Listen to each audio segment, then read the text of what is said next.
صراط الذين أنعمت عليهم غير المغضوب عليهم ولا الضالين.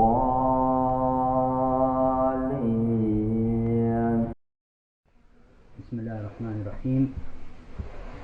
الحمد لله حق حمدي وأوفى، وأشهد لا إله إلا الله وأشهد أن محمدا عبده ورسوله، وصلى الله وسلم عليه وعلى آله وصحبه ومن اهتدى بهداه، وبعد.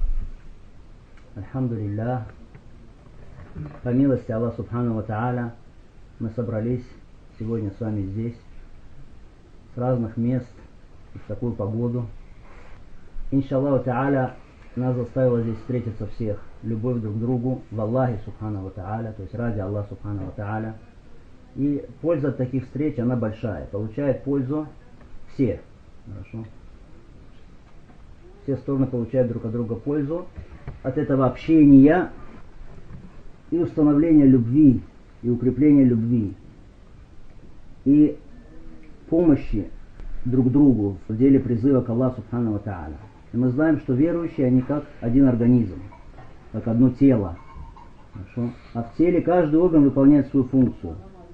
И на нас всех лежит ответственность перед Аллахом Субхану ва Тааля, призыв к его религии, к его единобожию, к его таухиду.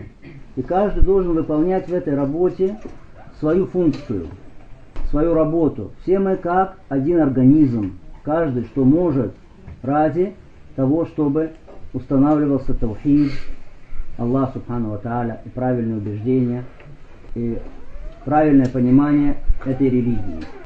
Имам Аш-Шатиби, рахимахуллаху тааля, сказал такие слова. Он сказал, шариа, то есть шариат, его цель, это выведение человека мукаллафа, то есть тот, который несет ответственность за свои деяния, из-под влияния призывов собственного нафса. Из-под влияния собственного нафса, своей страсти. У каждого человека есть страсть. Что такое страсть? Гава. Часто говорят страсть. Что под страстью подразумевается? Под страстью подразумевается, что у каждого человека есть то, к чему его тянет. Хорошо? Какие-то желания есть свои. Так вот, если мы будем идти все за своими желаниями, кому что нравится, к чему тянет его душа, вот тогда будет между нами разногласие. Вот тогда мы не будем на одном пути. Вот тогда расколемся мы на много разных групп. Но если мы откажемся от следования гава, то есть нашим желаниям и нашим страстям, а подчиним себя Корану, Сунне, пониманию предшественников, иджма их, единодушию их, хорошо, в каких-то вопросах, если мы подчиним себя все этому, и будем стараться делать это, тогда мы будем едины. Тогда мы останемся на одном пути все вместе. Но если, еще раз говорю, каждый будет следовать за тем, что ему нравится, и что ему интересно, и как ему хочется, вот тогда начнется то, что мы будем раскалываться. Потому что Аллах Субхану Тааля говорит нам об этом в Коране. Он говорит: «Ва ма кана ли му'мину ла му'мина, иза када Аллаху ва расулу амран, ан якуна лахум хиратун».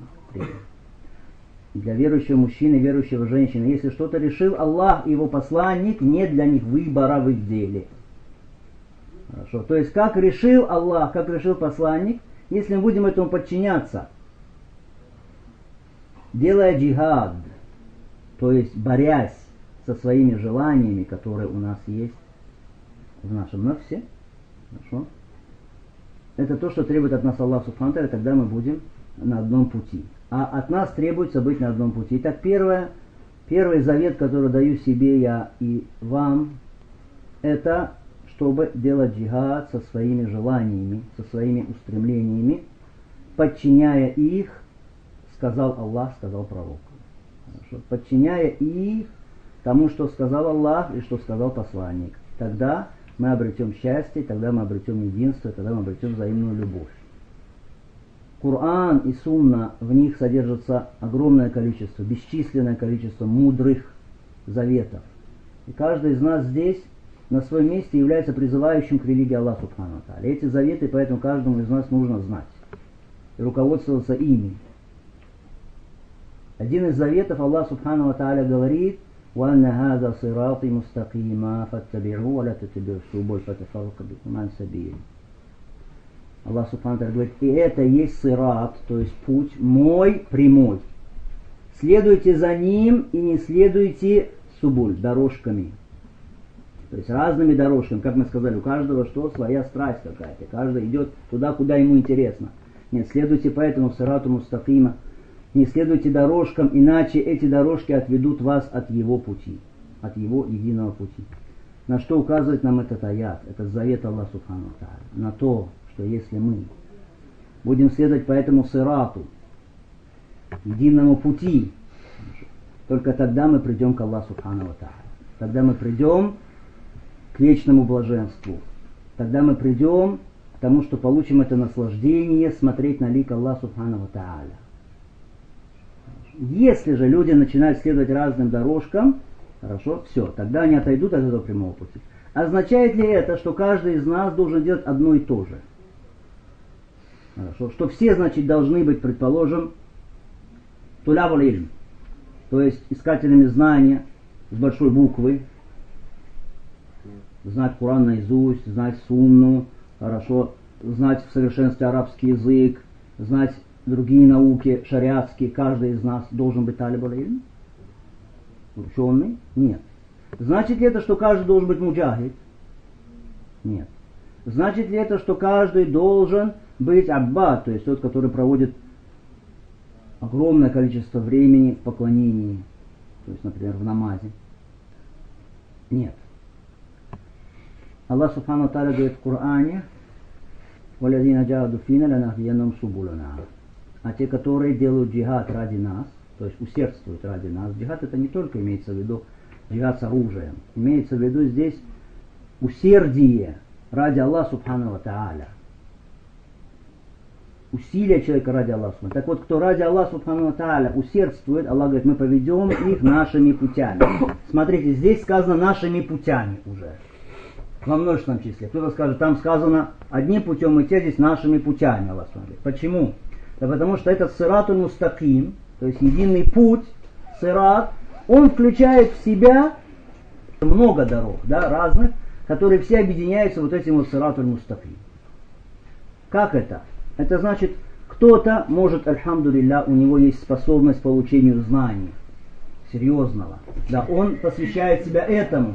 И мы помогаем ему в этом. И все мы должны быть, что помогать друг другу. Если мы видим, что этот человек, альхамдулилля, у него есть способность к ильму, к получению ильма и распространению, помогаем ему. Кто как может. Хорошо. Кто-то, альхамдулилля, у него есть от Аллаха Субхану ва Тааля открыто ему совершение джихада ради Аллаха Субхану ва Тааля. Кому-то открыто, альхамдулилля, тратить деньги, садака давать ради Аллаха Субхану ва Тааля. Много помогать. Хорошо. Кому-то открыто, альхамдулилля, совершение многих намазов, обрядов поклонения. Кому что открыто. Но это не мешает нам, что всем идти к Аллаху Субхану ва Тааля. Просто Аллах Субхану ва Тааля знает, что люди разные. Кому-то Аллах дал эту способность больше, кому-то эту способность больше. Кому-то больше, например, зарабатывать ради Аллаха Субхану ва Тааля и тратить ради Аллаха Субхану ва Тааля потом. Помогать исламу. Да? Кому-то он дал способность сражаться. Кому-то дал способность постигать ильм, распространять. Хорошо, но каждый из нас должен дополнять в этом друг друга. Мы не должны стать разными партиями. Одна партия, которая говорит только джихад, хорошо, только воевать. Хорошо. Вторая партия, которая только занимается тем, что читает зикры. Это целое течение возникает в исламе, которые только занимаются поклонением. Нет, такого не должно быть. Мы должны быть одно течение, одна партия. Хорошо. Одна община, одна умма. А там уже, конечно, у каждого есть то, что дал ему Аллах Субхану ва Тааля. Кто-то помогает религии Аллаха чем? Своим знанием, кто-то помогает своими деньгами и так далее. Каждый. То есть субуль этих дорожек, которые ведут к Аллаху много, но все они, условия какое должно быть? Они все должны быть внутри этого сирата.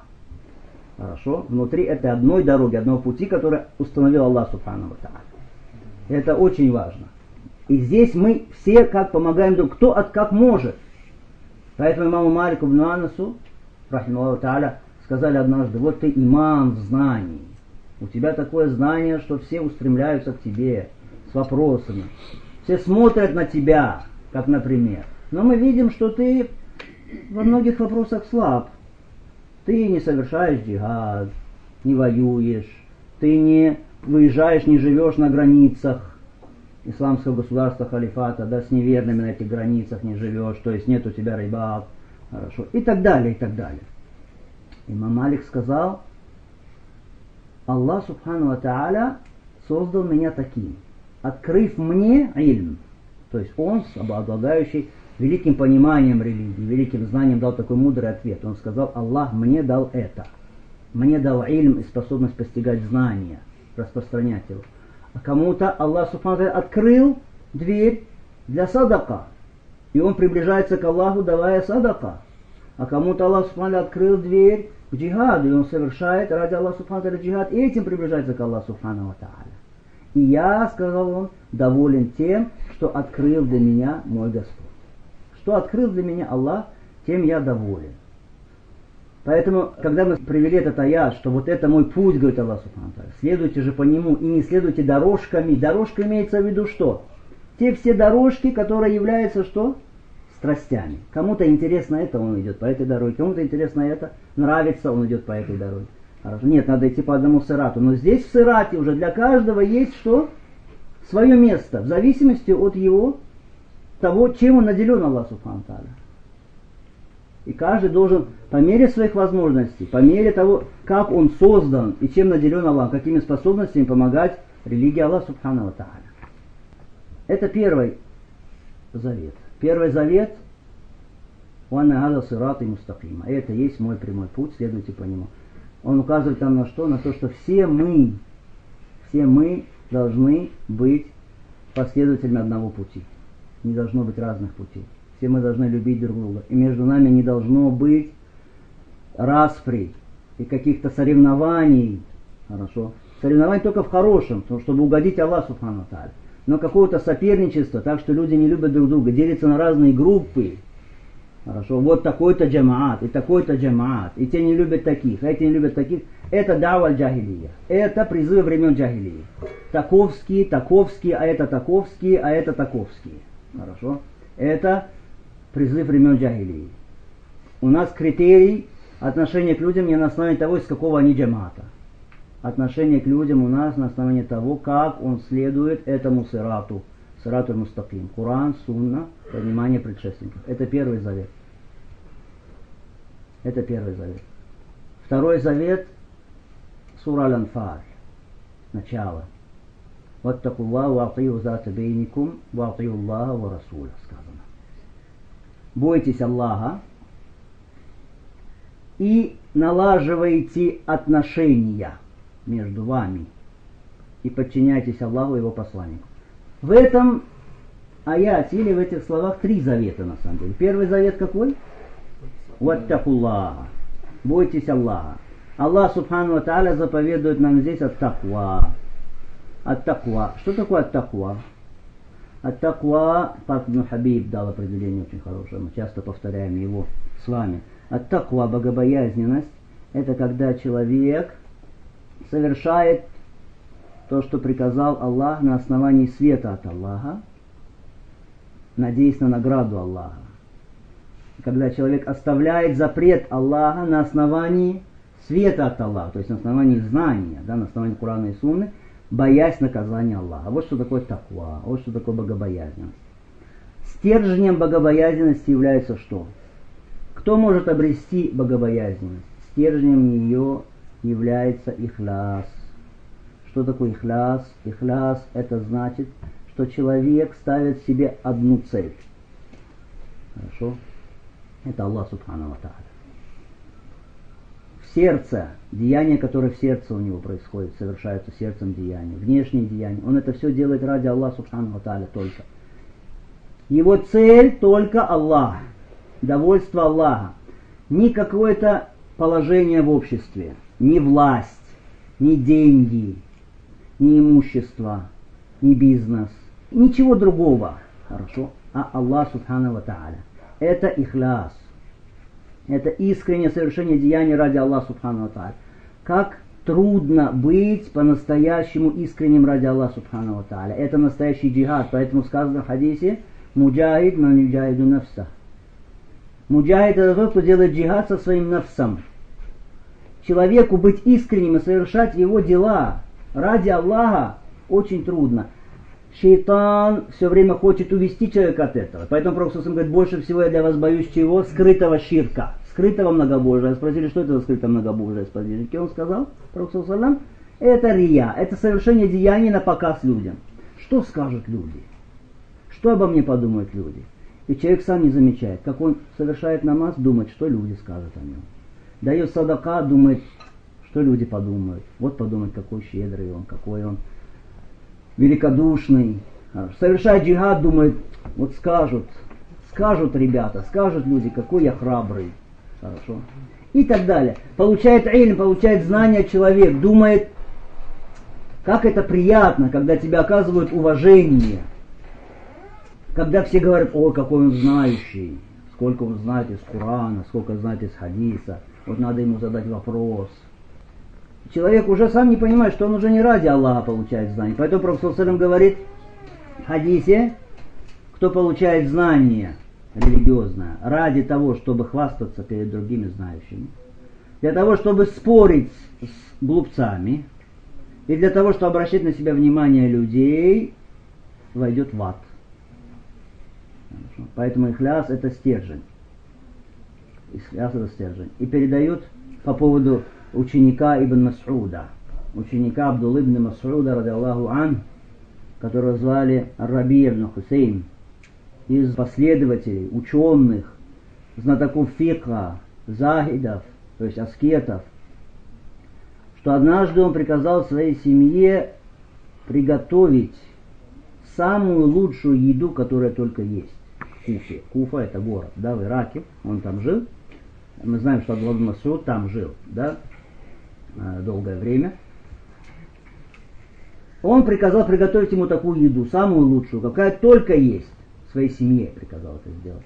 Когда ему принесли эту еду, он пошел с этой едой к человеку, который был бедняком.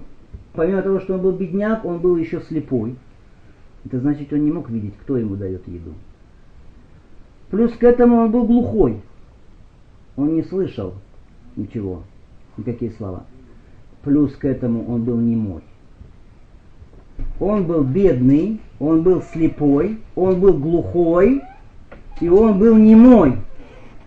Раби ибн Хусейн пришел к нему домой и стал кормить его сам, кусочек за кусочком, кусочек за кусочком. Хорошо? И потом вышел.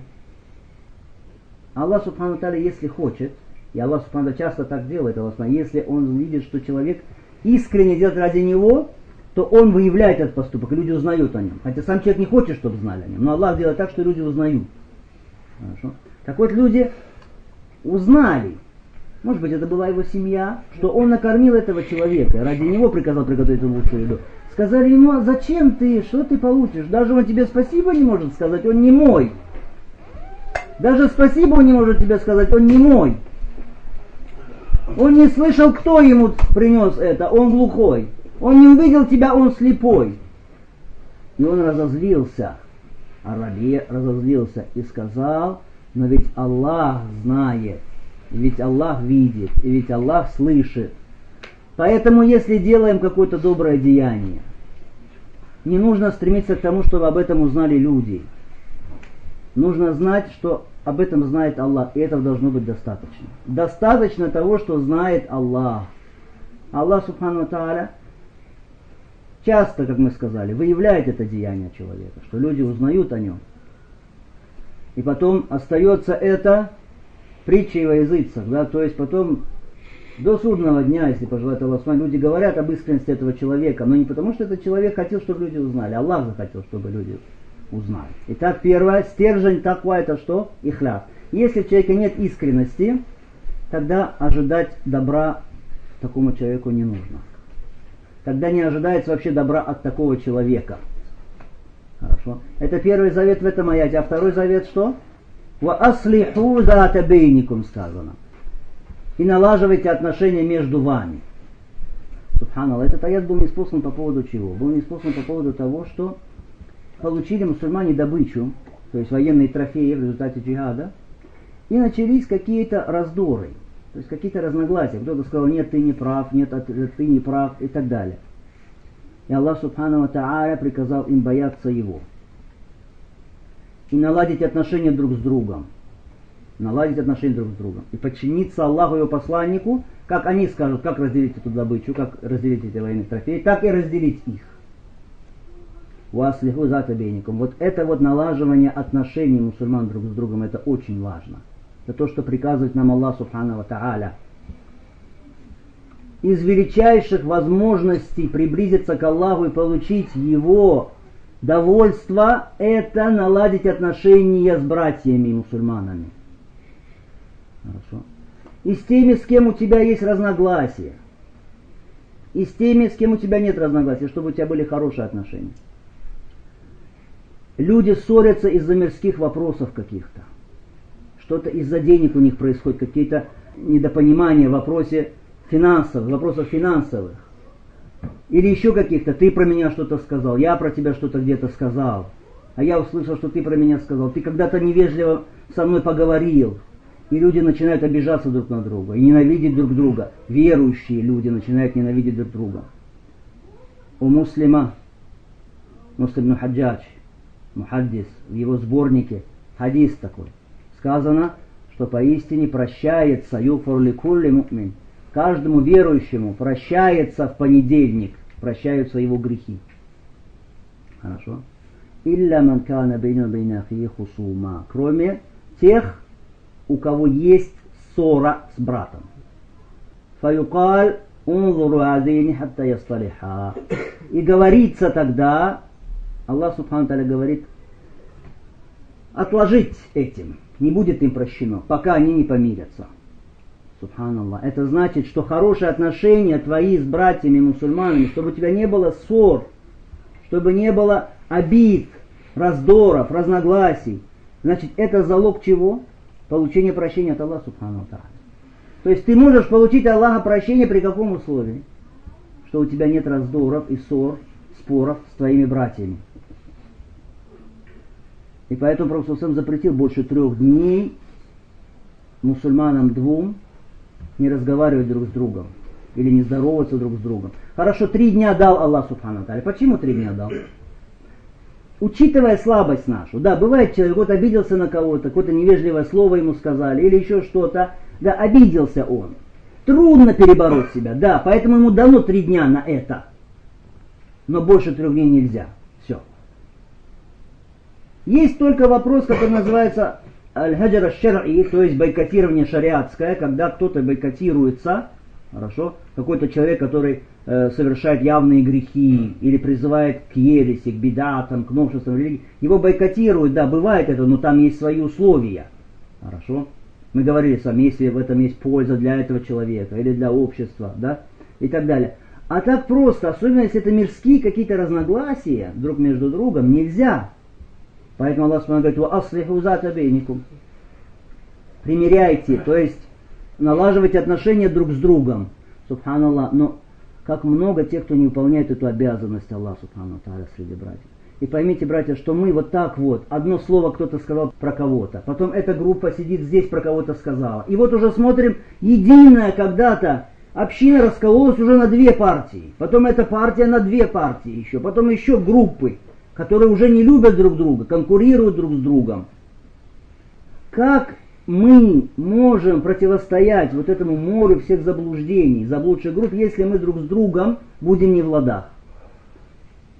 Валлахи, надо все это забыть ради Аллаха Субхану Тааля, пожертвовать всем этим ради Аллаха, ради единства спасенной общины. Потому что иначе мы теряем силу. Мы не можем противостоять потом. Потому что мы сами разрознены друг с другом. Аллах Субхану поэтому и говорит, что ни разногласия, ни спорьте, иначе вы потеряете силу. Вы потерпите неудачу, и уйдет ваша сила, говорит Аллах Субхану. Я призываю и себя, и вас, потому что часто слышим, что из-за каких-то мирских вопросов, каких-то денежных недоразумений, каких-то обидных слов друг другу, люди ссорятся друг с другом и раскалываются. Вот так некогда единые группы, общины людей раскалываются. Каждый должен взять это на заметку. Потом сказано: «Ва атию Аллаха ва расуля». И подчиняйтесь Аллаху и его посланнику. 3 завет в этом аяте. То есть То, что приказал Аллах Субхану ва Тааля, выполнять это. То, что запретил Аллах Субхану ва Тааля, сторониться этого. И третий завет, который очень важен, это третий аят, сура Аль-Исра. Из сура Аль-Исра Аллах Субхану ва Тааля говорит: وَقُلْ لِلَّذِينَ آمَنُوا يَقُولُوا الَّذِي هُوَ أَحْسَنُ إِنَّ الشَّيْطَانَ يَنزَغُ بَيْنَهُم. Скажи тем, которые уверовали, пусть говорят только самое лучшее, потому что шейтан хочет раздоров между ними. Субханаллах. Великий завет от Аллаха Субхану ва Тааля. Приказывает он пророку, алейхиссалату вассалам, Аллах приказывает ему сказать: скажи верующим, пусть говорят самое лучшее. Пусть говорят самое лучшее. Уляма говорят, комментируя этот аят, говорит, то есть ты не просто должен говорить хорошее слово. Хорошо? Не просто хорошее слово ты должен говорить кому-то. Ты должен говорить самое лучшее, что ты знаешь своему брату. Вот что ты самое лучшее знаешь, лучше ты уже не знаешь.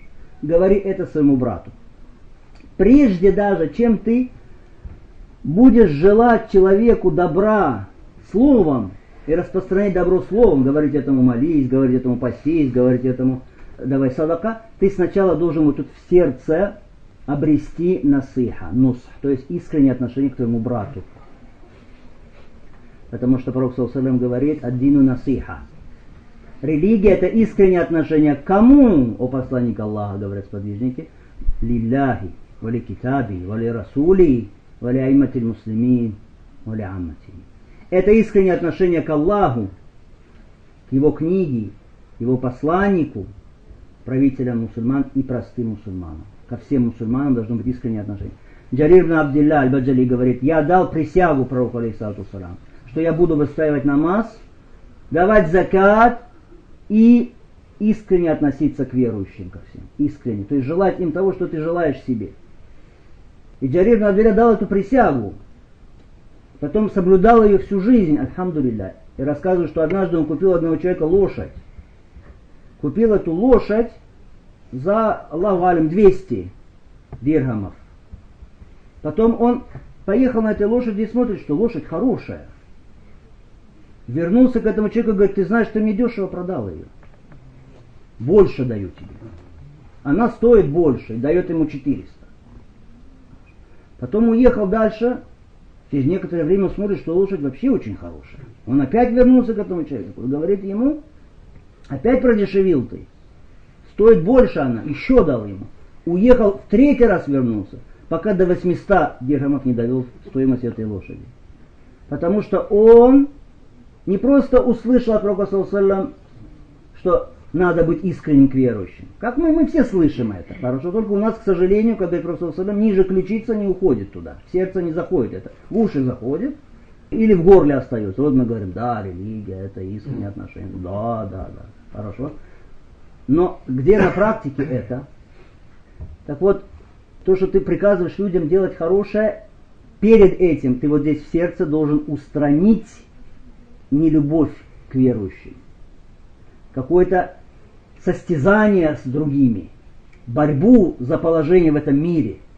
Хорошо? Каждый пусть подумает, не было ли такого, что что-то происходит с твоим братом плохое, или оступился он, или какой-то грех совершил, и в сердце, в душе такая радость даже. Хорошо? Это ошибся он. Хорошо? Вот он оступился, вот он грех совершил, вот с ним то-то произошло. Человек не переживает сердцем за брата, что с ним случилось, а он радуется в сердце. Хоть внешне он, конечно, старается показать, что нет, на самом деле он как бы сочувствует, да, и переживает, но внутри оступился брат, какая-то радость есть. Хорошо? У человека появляется. Вот пока этот человек не уберет из сердца, хорошо, следующий этап он не будет совершенным. То есть потом говорить людям уже: делайте так или не делайте так. Вот сначала это надо убрать из сердца. Вот тогда мы будем той уммой, которая желает нас видеть Аллах Субхану ва Тааля. Поэтому Аллах Субхану говорит: скажи верующим, пусть говорят самое лучшее. То есть ты даже, уляма говорит, не говори просто хорошие слова, говори самое лучшее, что ты знаешь. Самый лучший совет, который можешь дать своему брату, дай ему. И потом Аллах Субхану объясняет причину, говорит, инна шейтана янзагу бейнахум. Поистине шейтан сеет между ними раздоры. То есть из-за того, что мы не говорим друг другу лучшее, шейтан проникает между нами и ссорит нас. Ссорит нас, возникают раздоры, распри между нами. Какие-то слова говорим друг другу. Поэтому уляма говорят, шутки, постоянные шутки друг с другом, подшучивание друг над другом. Какие-то споры постоянно. Из-за каких-то мелких вопросов начинаются какие-то споры. Хорошо? Просто пререкание, потом, а шейтану только это и надо. Ты не говоришь самое лучшее своему брату, ты с ним начинаешь спорить, шейтану только это и надо, потом что? Возникает раздор. Хорошо? Шейтан сеет раздор, говорит Аллах. Причина этого, что мы не говорим самое лучшее друг другу. Издевательство друг над другом. Это вообще само по себе харам. Ладно, если какие-то шутки в каких-то разумных пределах малых, хорошо, если это допустимо, но издевательства вообще запрещены. Хорошо. И в конце прошу Аллаха Субхану ва Тааля, чтобы Он сделал благим наши сердца, и чтобы Он сделал благим наш слух, чтобы мы слушали только угодно Аллаху, и сделал благим наш взор, чтобы мы смотрели только на угодно Аллаху, и сделал благим наш язык, чтобы мы говорили только угодно Аллаху, чтобы мы были из тех, кто установил подчинение Корану и Сунне и обращение за судом Корану и Сунне у себя в сердцах, прежде чем требовать подчинения Корану и Сунне от других, и прибегать за судом Корану и Сунне от других, установить это сначала в своем сердце.